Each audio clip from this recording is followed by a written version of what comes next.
kau membakar pelabuhan Cikau.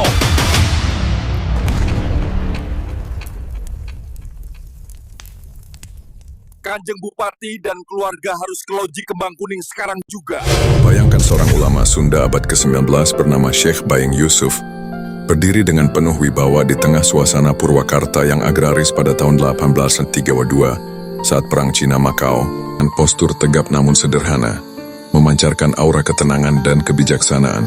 Wajahnya penuh karisma, dengan sorot mata tajam yang mencerminkan keimanan mendalam, ditemani janggut tipis yang terawat, khas ulama pada masa itu. Kulitnya sawo matang, mencerminkan identitasnya sebagai putra Sunda. Syekh Bayeng Yusuf mengenakan jubah panjang berwarna putih bersih atau krem pudar, yang terbuat dari kain sederhana namun rapi, melambangkan kesucian dan kesederhanaan hidupnya. Di kepalanya ia memakai sorban putih yang diikat rapi, menambah kesan otoritas spiritual. Di pinggangnya sebuah ikat pinggang kain mengikat jubahnya, dan di sisinya tergantung pedang panjang sepanjang 1,2 meter dalam sarung sederhana, simbol kewibawaannya saat berkhutbah di Masjid Agung Purwakarta. Di tangan kanannya ia memegang sapu merang dengan penuh makna. Sapu ini terbuat dari jerami padi kering yang diikat erat dengan tali rotan atau kain, berukuran sekitar 1 meter, dengan ujung jerami yang sedikit berjumbai namun kokoh. Ia memegang sapu merang dengan sikap tenang namun tegas, seolah-olah mengacungkannya sebagai lambang kekuatan spiritual, bukan senjata fisik. Purwakarta, 1832. Langit biru di atas gunung Burangrang yang menjulang, namun ketegangan mencekik udara seperti kabut. Aroma teh yang pekat bercampur dengan bau mesiu dan kemarahan yang membara. Selama berbulan-bulan upah murah, keterlambatan pembayaran hingga denda potongan upah buruh kebun teh membuncah. Jeritan para buruh teh Cina yang tertindas setelah naik ke langit, kini berubah menjadi raungan. Kepala pengurus perkebunan teh di Wanayasa bernama Shepherd Liao. Dia dikenal sangat bengis tak kenal ampun, berlaku semena-mena dalam mengatur pekerja. Para pekerja yang sudah muak menunggu waktu yang tepat untuk balas dendam. Hari itu 8 Mei 1832 siang, mereka melempari Shepherd Liao menggunakan batu hingga terbunuh. Lalu mayatnya dibuang ke hutan.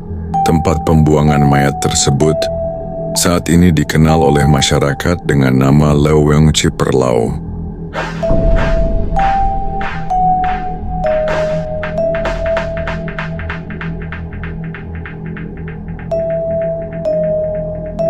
Pasir Panjang dan Cilangkap membara.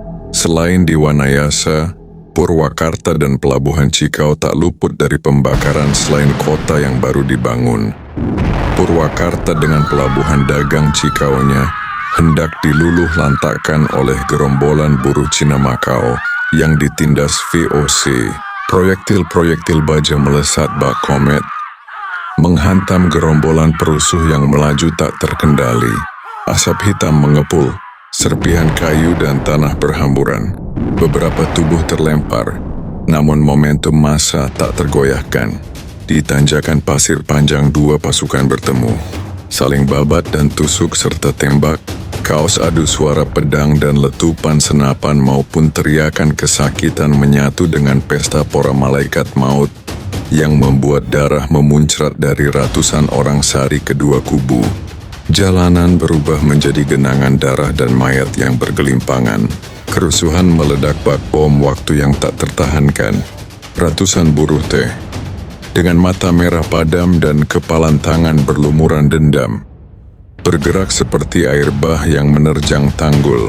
Mereka bukan lagi manusia, melainkan manifestasi kemarahan yang tertahan.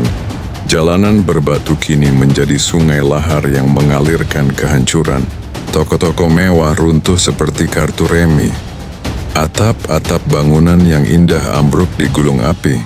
Jeritan ketakutan penduduk bercampur dengan raungan para pemberontak, menciptakan simfoni horor yang melubangi telinga.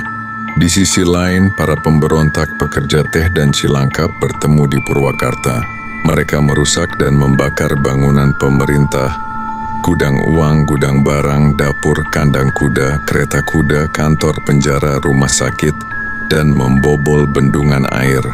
Purwakarta menjadi kota yang paling parah dampaknya, karena di sini tidak terjadi bentrokan antara pemberontak dan pemerintah.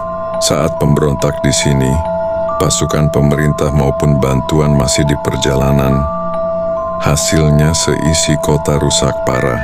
Tampaknya pasukan dari arah Cianjur dan Priangan masih berada di Kembang Kuning.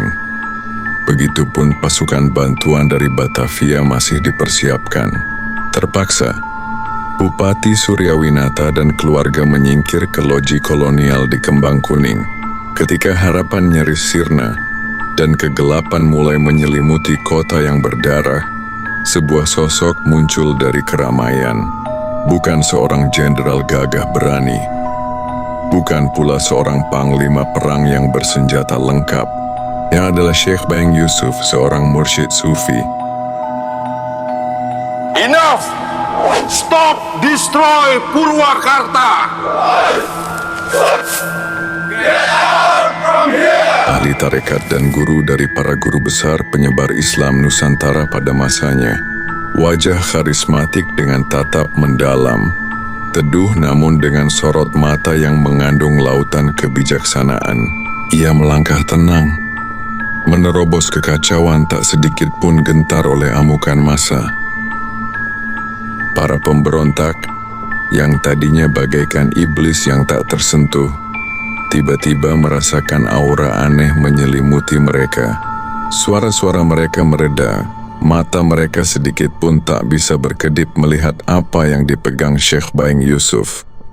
Sebuah sapu merang tua, biasa digunakan untuk membersihkan debu.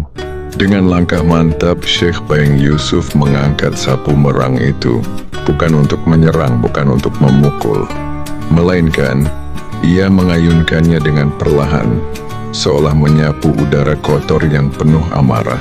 Setiap ayunan sapu merang itu memancarkan gelombang energi tak kasat mata. Bukan angin topan, melainkan angin keheningan yang menyejukkan. Raungan-raungan yang tadinya menggema, kini berubah menjadi bisikan. Para perusuh yang tadinya beringas, kini terlihat kebingungan, seolah kesadaran mereka ditarik kembali ke dalam tubuh. Mata merah mereka perlahan meredup, terganti dengan keraguan dan ketakutan yang aneh.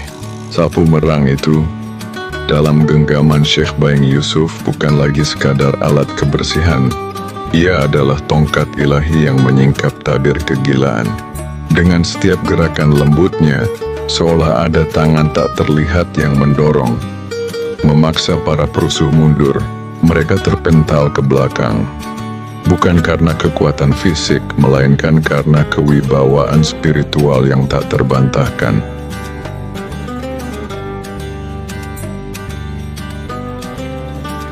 Syekh Baeng Yusuf dengan sapu merangnya berdiri sendiri di tengah reruntuhan, bukan dengan kekerasan, melainkan dengan ketenangan dan kekuatan batin. Sang penjaga Purwakarta telah berhasil menaklukkan badai amarah. Kisahnya akan dikenang selamanya.